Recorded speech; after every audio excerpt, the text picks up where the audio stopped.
이거는 이야기이긴 한데 심사위원분들께 좀 드리고 싶은 말씀이 있어요. 똥매너라고 생각을 하거든요. 일종의 갑질입니다, 그거는. 그러시면 안 돼요. 심사를 보라고 그 자리에 오신 거잖아요.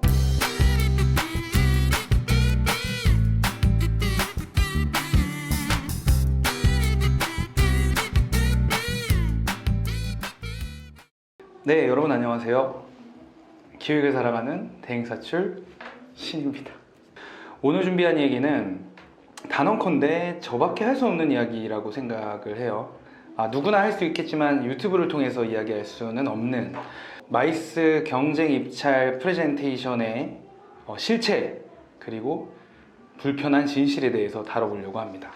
아직 선배들도 많고 저보다 기획력도 뛰어나신 분들이 정말 어마어마하게 많지만 좋은 기회로 좋은 뜻으로 입찰 프레젠테이션 심사위원으로 들어갔었어요. 좀 된 일인데 심사위원 의뢰를 받고 좋다 당연히 했죠. 그래서 되게 굉장히 기대를 많이 하고 열심히 하겠다고 갔습니다.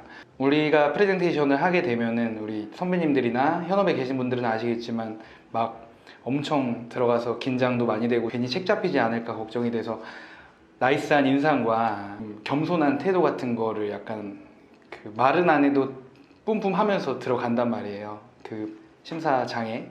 근데 당연히 저는 심사위원으로 갔으니까 아예 반대 입장으로 오셨냐고 인사도 받고 주고 하면서 다른 심사위원분들과 인사도 주고 받고 그러면서 자리에 앉았죠. 그때까지 굉장히 좋았습니다. 그런데 물론 그때는 심사위원 같은 걸 해본 적이 없고 항상 심사만 받으니까 우리는 그런 인생을 살게 될 거란 말이죠. 첫 번째로는 심사를 할 때 그런 게 있어요. 심사를 하기에 앞서 그 용역의 담당 부서에서 와서 인사를 합니다. 인사를 하고 물론 기획사나 대행사가 프레젠테이션 하기 전에 기다리고 있을 때죠. 그래서 용역에 대한 설명을 하고 막 합니다. 근데 그 자리에서 담당자한테 물어봐요. 심사위원장 또는 심사위원이 어디가 되면은 도움이 많이 되겠냐라고 물어보는 거예요. 이건 무슨 뜻이냐면 두 가지 의미가 있어요. 첫 번째는 뭐 아닌 데도 많습니다. 딱 평가하자마자 걷어가는 데도 있어요. 근데 이런 얘기를 해서 뭐 A, B, C, D 뭐 무슨 업체 중에 한 군데가 잘하는 것 같고 경험도 있고 뭐 한 것 같다라는 이야기라든가 이런 이야기를 해버리면은 당연히 유심히 그쪽을 볼 수밖에 없겠죠. 그런 부분이 하나 있고, 두 번째는 이거를 우리가 역이용한다고 하면 담당자한테 어필을 하는 방법이 있겠죠. 뭐 어필을 한다는 게 당연히 뭐 영업하고 그러는 게 아니라 이 용역에 대한 애정과 관심 같은 거를 우리가 제안서 준비를 할 때 보여줄 수 있는 게 뭐가 있겠어요? 바로 전화랑 미팅입니다. 근데 미팅은 점점 더 힘들어지고 있죠. 힘들어지고 있는데 문의 전화는 할 수가 있단 말이에요. 문의 전화를 계속 하면서 일부러 하라는 얘기가 아니라 정말 궁금한 것들에 대해서 계속 물어보는 거예요. 이 방향이 맞는지, 이건 어떻게 되는지 사소한 것까지 물어보면서 그러다 보면은 제 경우에 한 8번 정도까지 통화를 한 적이 있거든요. 그 제안서를 준비하는 PT 전 그 담당자와 8번 전화를 하면 얼굴을 못 보는 상태에서도 가면 알아봅니다. 그리고 그분이시냐 하면서 인사도 나누고 하거든요.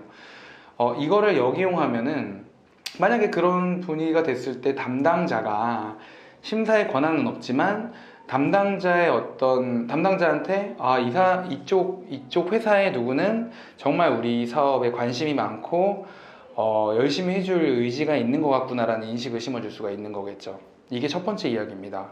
자, 두 번째는 이거는 이야기이긴 한데 심사위원분들께 좀 드리고 싶은 말씀이 있어요. 뭐냐면 이제 PT가 시작이 됐어요. 그때 업체가 한 7개 정도 됐는데 막 진행이 되는데 뭐 두 번째, 세 번째 업체 들어오니까 이 PT를 끊는 겁니다. PT를 끊고서 중요한 부분만 말씀하시라고요. 이렇게 심사위원장님께서 하시는 거예요. 저는 개인적으로 입찰 PT를 많이 참여를 해서 거기서 막 공격도 당하고 막 땀 뻘뻘 흘린 경험이 많은 사람으로서 그건 좀 아니라고 봅니다. 심사위원님, 물론 심사위원님께서 이 영상을 볼 일은 없겠지만 PT라는 건 약속입니다.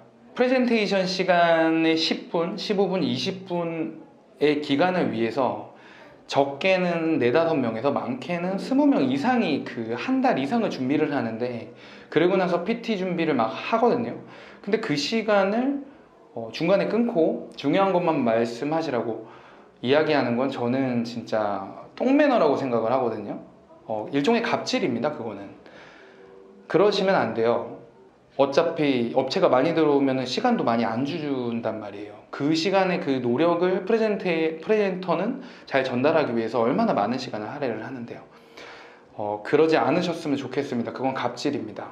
그리고 나서 두 번째는 제발 심사위원으로 들어왔으면 심사를 보셔야 돼요. 심사를 보라고 그 자리에 오신 거잖아요. 어느 정도의 심사료를 받고. 근데 그 자리에 와서 업체 프레젠터를, 그리고 업체를 뭐 비난을 날린다거나 준비가 덜 된 것 같다거나 이런 이야기를 왜 굳이 하시는지 열이 받죠. 왜냐면은 단언컨대 그 해당 분야에 대한 학업과 지식은 심사위원분들이 많으실지 모르겠지만 그 용역에 대한 RFP부터 시작해서 그 기간 동안에 끌로 파서 모든 자료 조사를 한 다음에 공부를 하는 거는 대행사만 하지 못할 거라고 생각이 듭니다. 근데 그 자리에 와서 폄하를 하고 비난을 하고 뭐 혼쭐을 내고 이러는 건 저는 아니라고 봅니다. 저는 지금 이 영상에서 이런 말씀 드리는 건 심사를 하러 와서 정말 심사에 집중을 해서 좋은 업체를 선정해 주시길 바라는 마음에서 드리는 이야기입니다. 이는 실제로 있었던 이야기고요. 위원장님께서는 그렇게 말씀하셨어요. 심사를 정말 많이 해봐서 안 봐도 안다라고 말씀을 하셨는데, 우리 어린 친구들도 많이 보는 채널이니까 그때부터 우리 모두는 꼰대가 되는 겁니다. 모두 다 알고 있다고 생각하지 마시고 귀 기울여 주십시오. 그 기간을 위해서 정말 많은 노력과 며칠 밤을 새면서 준비하는 사람들이 많이 있습니다. 저는 지금 안 그래도 업체 많이 힘듭니다. 그리고 덤핑으로 인해서 60, 70%대 가격 입찰을 내고요. 그럼 1억짜리 행사를 6, 7천만 원 해야 되거든요. 어쩔 수 없어요. 경쟁이니까. 근데 그런 상황에서 심사까지 그런 식으로 진행이 된다면 더 많이 힘들어질 것 같아요. 건강한 우리의 생태계를 위해서 짧은 식견으로 영상 남겨봅니다.